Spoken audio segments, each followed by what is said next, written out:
এই রমাদান মুবারক আমাদেরকে কয়েকটা শিক্ষা দিয়ে গেছেন।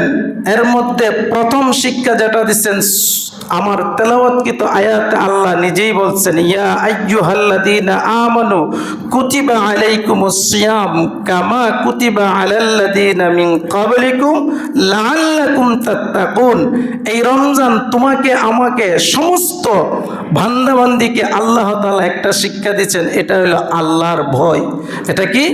আল্লাহর ভয়। তাত্তাকুন, ভয় শিক্ষা দিচ্ছেন। কেন?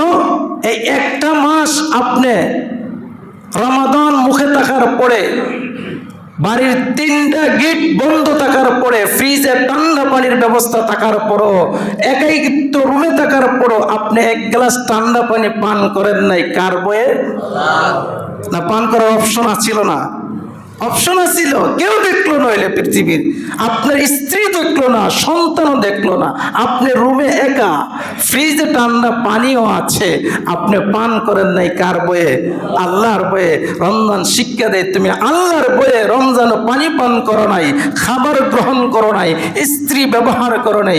বাকি 11 মাসের জন্য তোমাকে আল্লাহর বই আল্লাহ কলমে দেওয়া যায়, যেন তুমি 11 মাস রমজান চলে যাওয়ার পরে এই জবানকে মিথ্যা কথায় ব্যবহার করবা না, এই হাতকে অসৎ কাজে ব্যবহার করবা না, মগজকে অকসৎ চিন্তায় ব্যবহার করবা না। কারণ 1 মাস রোজা রাখাইয়া আল্লাহ তোমার ভিতরে আল্লাহর ভয় দান করে দিয়েছেন।